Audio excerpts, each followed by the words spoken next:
Get to the church blind! Get to the church blind! Go! Now!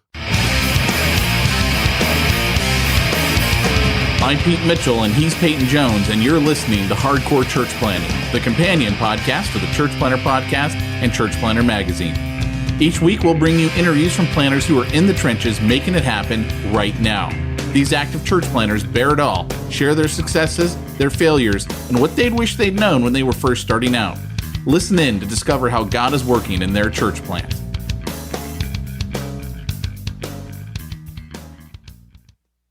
Hey, church planner, welcome to today's edition of the Hardcore Church Planner. And we're looking forward to hearing from our guests. But today, before we start, I'm going to introduce you to really a making a cameo today. His premiere, his debut is Travis Sinks. And I asked Travis before, how do you want to be introduced? And Travis said, just tell him it's Travis Sinks. So it's Travis Sinks, and he is a church planner with Redemption Church in South Florida. And he also does a lot of work for us with the magazine.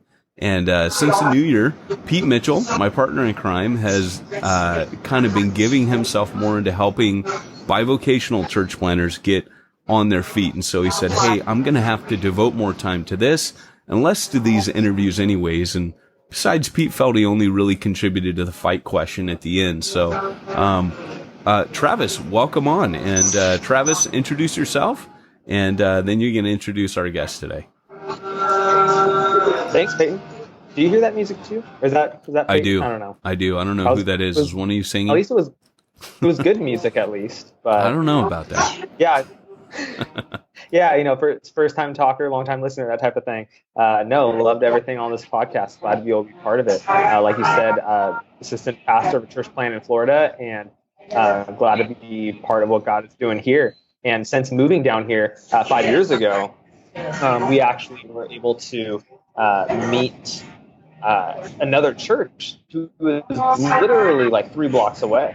And we've been blessed to connect with them. And that's who we're talking to today, as he's been a huge, not only inspiration, and, they're literally like 2 years before we started, ahead of us in that way, ahead of us in many ways. So we can just, gain encouragement from and gain wisdom from. And we're thankful to be in this city with them in Delray Beach, Florida. And that is Casey Cleveland, is pastor of the Avenue Church. And so Casey, why don't you just tell us a little bit about yourself, maybe some of your salvation story, how you got into ministry, that type of thing. Absolutely. Well, thanks for having me on, Peyton and Travis. Thanks for including me. Appreciate you guys and everyone out there as well who's moving forward in this calling. So I guess I would consider myself a covenant child, if you will. Grew up in the church and around the things of the Lord since I can remember, but didn't have that moment of getting to meet the Lord personally until I was about 13 years old. And I think it was that season of my life where I moved from religious behavior to beginning to fall in love with Jesus, who he is and what he wanted to do, and just kind of joining in. And discipleship started from there. Unorganized and organic, I would say, was my discipleship journey. And what I mean by that is not a ton of youth group involvement or structured stuff, but just had a family that was trying to follow the Lord. And I just began to get into my word and just have the Spirit help me to understand what it means to have all areas of my life be devoted to Jesus. And so that turned into some college activity with the Fellowship of Christian Athletes, where things began to take more shape as far as like maybe getting into a role or a place of leadership where I was sharing my story in different high schools and things like that, and began to learn a little bit more about what it means to kind of not only follow Jesus, but maybe take a few others with you. And as Francis Chan would challenge us. And then did that, met my wife in college, and didn't know what I wanted to do. besides hang out with her. So I knew I needed to get a degree, and I wanted to be married to her. And so she was going to be a teacher, so I figured that's what I should do. So I did that for a while, and that turned into working for a Christian school that was connected to a church. They asked me to come on to their side of the force, if you will. And I did that for about 4 years as like a community life guy, a family life guy, kind of a mixture of things. And then during that time, began to hear a calling to Delray Beach to plant the Avenue Church. That's Cool. about it. That is great. So what about the ministry that you guys have been doing? You guys have started, I believe, 6 years ago now, right? Or is it almost 7? Yeah, man, we just celebrated 6 years, and we entered Delray because we began to sense sort of just like the father at work, and it was one of those things where it seemed like we should join in. I was currently at a bigger church as one of many pastors, and but I would come to Delray, and I don't know, man, there was just something going on that so you know how the gospel has kind of 2 components to it: bad news, good news. So the bad news of our sin and separation, and the good news of a Savior who loves us in spite of that and pursues us at our worst, gives us his best. Well, when I went to Delray, like, there didn't seem to be a lot of convincing needed of the bad news. People were hungry for something better, something hopeful. They were thirsty for grace, even though they didn't have a name to it. And so just began to work that field, and a couple others joined with me. And then that turned into, hey, man, what if we were to like do a church that looked like this? And so the first entry point was through the world of addiction and recovery. And then it's just spread to a church family from there. That's really cool, man. So your kind of ministry sweet spot, from what I've gathered from Travis, is really, you guys are really ministering to people with addiction issues. Can you tell us a little bit more about that and what that looks like and how you came into that? Yeah, absolutely. So foreign world to myself. I didn't have much, if any, training or experience in that. I had come to the city of Delray, which has been dubbed by the New York Times the recovery capital of the world, if you will. Anyway, so I would just come there. I'm from there. I grew up there and now live there. And I would leave my sort of bigger church office type thing going on in Boca to try to be creative, write sermons, whatever. And while I was there one day, while on staff at the bigger church that actually would end up sending us there as a church plant, I met a guy named Saul, and he, not a follower of Christ or anything like that, but really, really involved in the recovery scene. And I kind of asked what he did. He asked what I did. And so he just invited me in one night. He's like, hey, man, you want to come out to a group of guys that I try to help? And I was like, sure. And so I came out, and he introduced me as sort of the, if anybody here at this particular meeting was interested in the things of the faith, this is the guy you go to. So that was my introduction into that world. So I quickly learned that, putting a high emphasis on relationship and caring about people and just that idea of earning the right to share the gospel before sort of pushing my agenda was really what was effective and what was needed. And so thus began our journey into the world of addiction and the world of recovery. And 6 years later, we've learned that I think probably the best term for it is a blurred, sort of kind of like a blurred boundaries is the best way to go about that ministry. And what I mean by that is, so I would be considered a normie. Half our pastoral staff would be considered in recovery. But what we've seen is the gospel blurs those boundaries, and they help us to see us both incredibly desperate for Jesus. And when we see ourselves like that, it not only unifies us, but it also, makes a much bigger deal of Jesus. How have you found, as a normie, as you put it, how would you find that a non-addict pastor is able to minister to people in recovery? Like, obviously, you said half your staff is in recovery, half are not. Do you find yourself just, obviously, not just sloughing off to the people that are? How do you relate to them, and how can not only you relate to them, but let them trust you and let their guard down? How do you kind of bridge that gap? And you kind of mentioned it some, but how would you do that more, like on a personal level, or even like on an organizational level? Yeah, so I would say two things, like humility and vulnerability.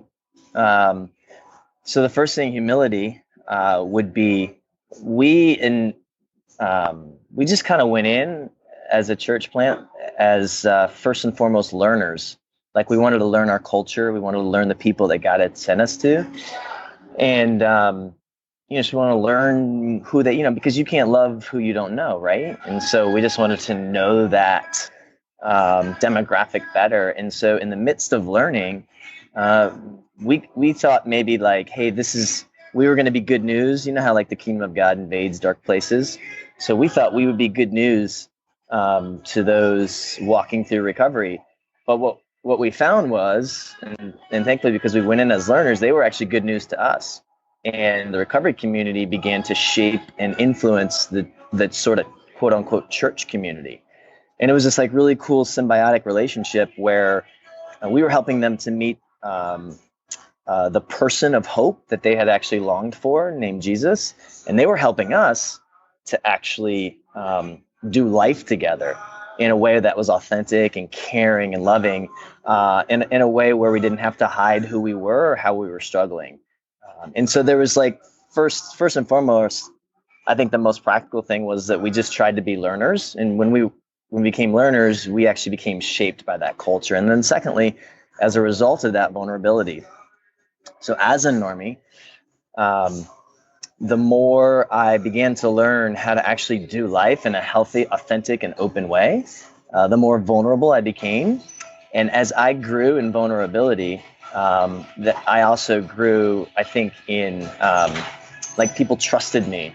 People were able to hear what I had to say because they realized I wasn't in front of or better than, but I was like a beggar in need of the same food they were needing. And I was just kind of sharing how that like manna, if you will, was being worked out in my life.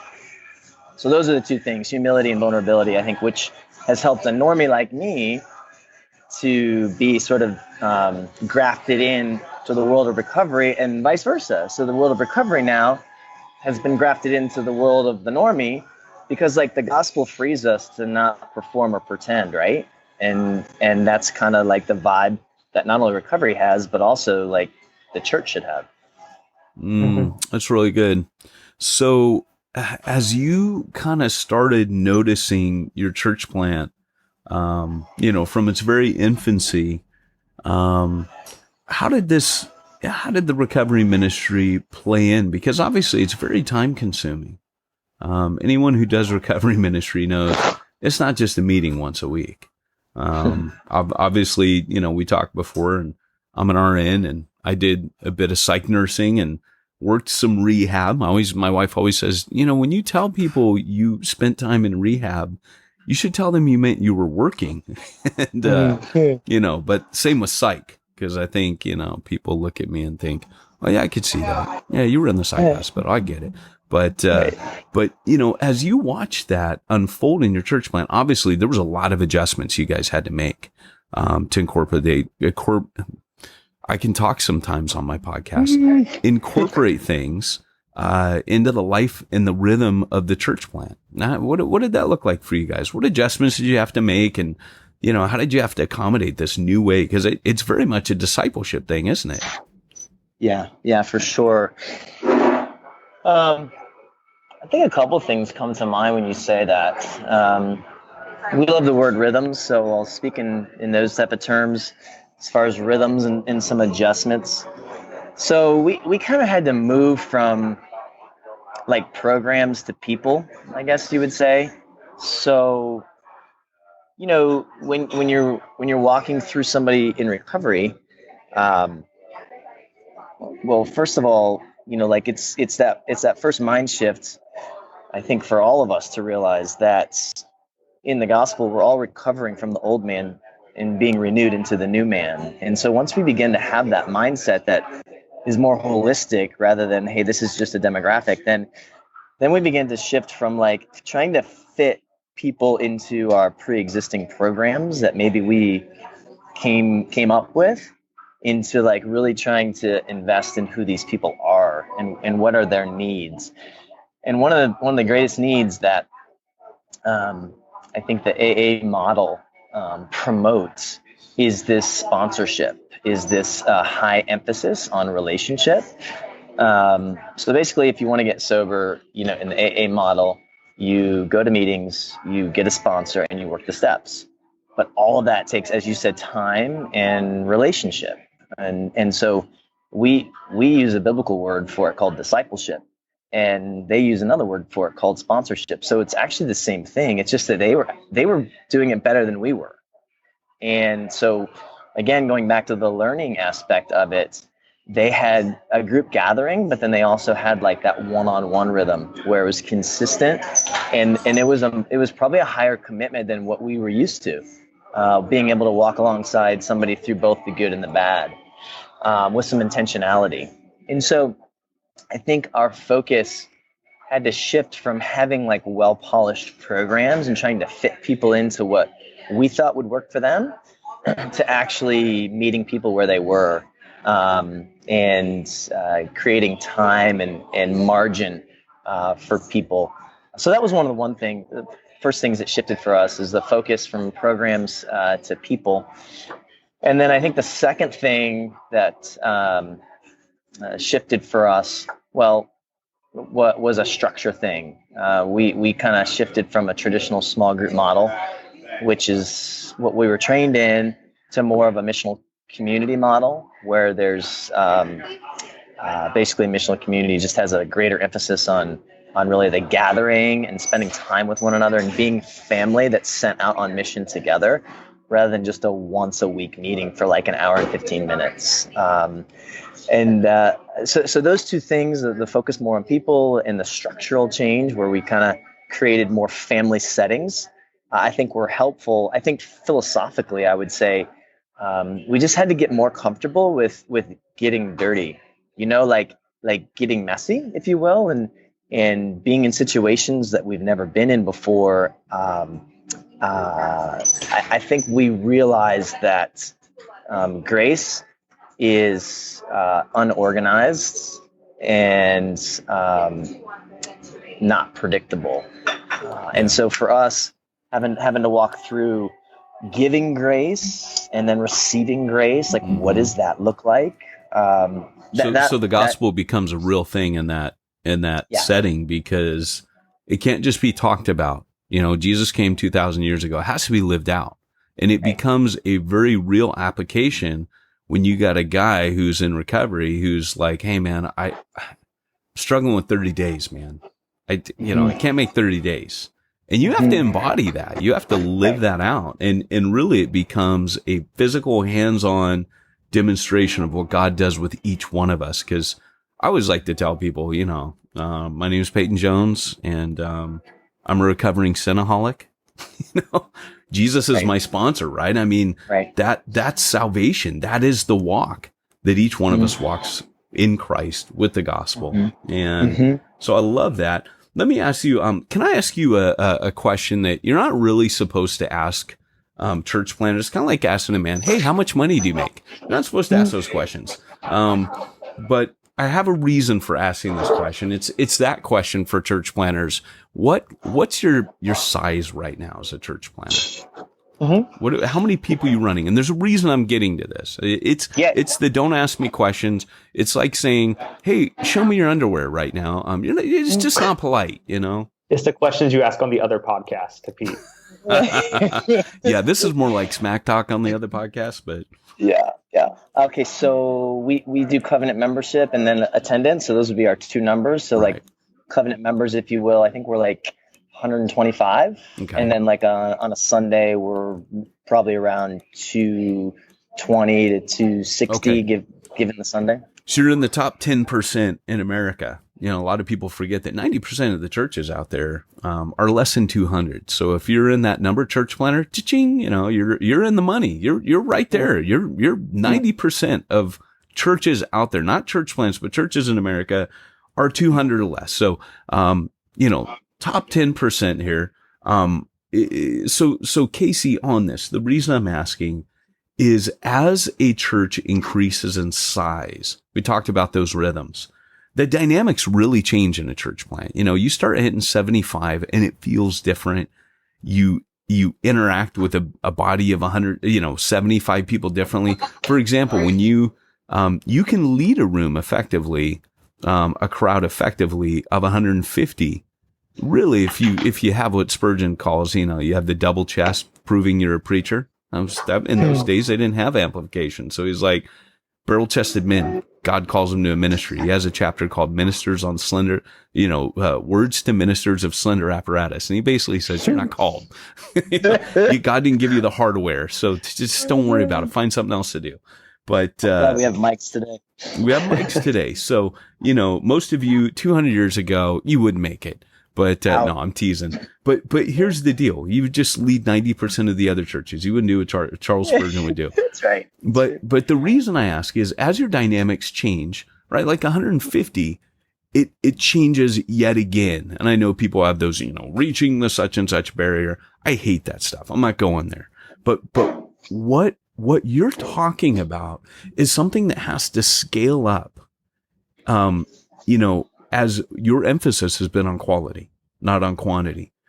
What have been some of I guess the word I would use is some of the difficult things as you've grown that, or some of the pitfalls, because I'm guessing there's something that's been hardwired into the DNA of your church plant that's helped you navigate that. As you're growing in people, in quantity, you're maintaining that quality. What's that been? Yeah. So I think the thing that has been difficult as of late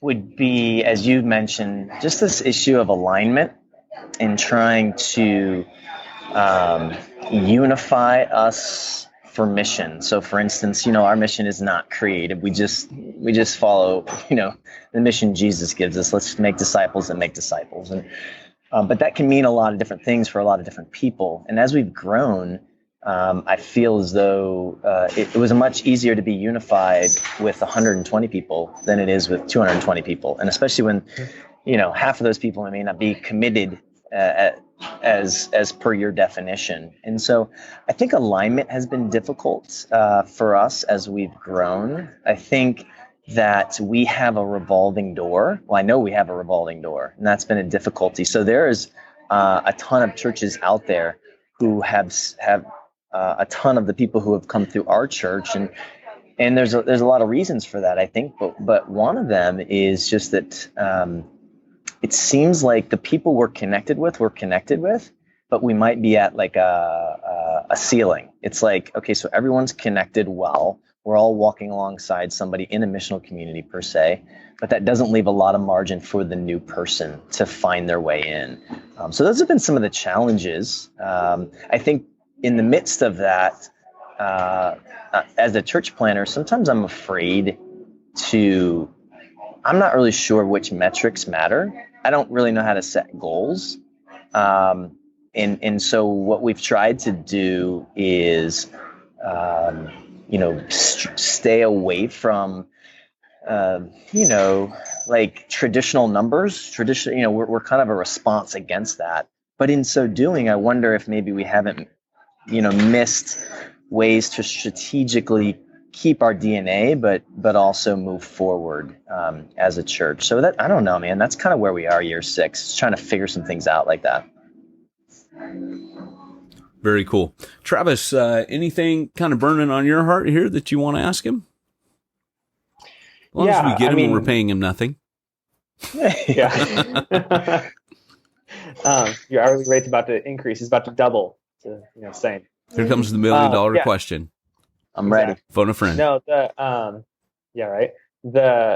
There's been obviously a lot of talk about things you've been able to implement well and suggestions. Are there any specific things you found in the addict community that's like, oh, do anything but this? Like if you had to warn someone like, oh, I wish I would have known this before I did this, and everyone was pissed at me for a few months and, I had to kind of wait out time. What would you tell people to avoid as a, non-addict pastor relating to addicts? What would you say to avoid? Yeah. So first of all, don't pretend like you know, because you don't know. You don't know what it's like to need a substance the way you and I need our next breath. Like, so don't pretend like you do.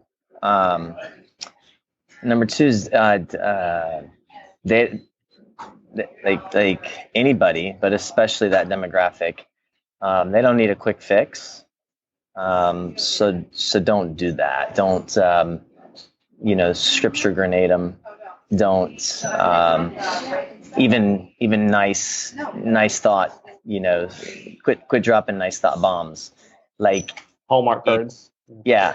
Like just understand what it is to the best of your ability to be with somebody when it really hurts and when you're super uncomfortable maybe in that world. But I feel as though what's really well received is someone who can listen, ask well-informed questions, and then still be there when people aren't getting it right. And not being like the church lady, right? Like having to correct them, their every thought. Right. Who would make you feel that? Is it Satan? Right, right. Yeah. Exactly. And I also think, so you said things to not do. So I would not have a polished veneer. So I guess the positive way to say that is I would let them in, if you will. So the less you have it together, actually, the better.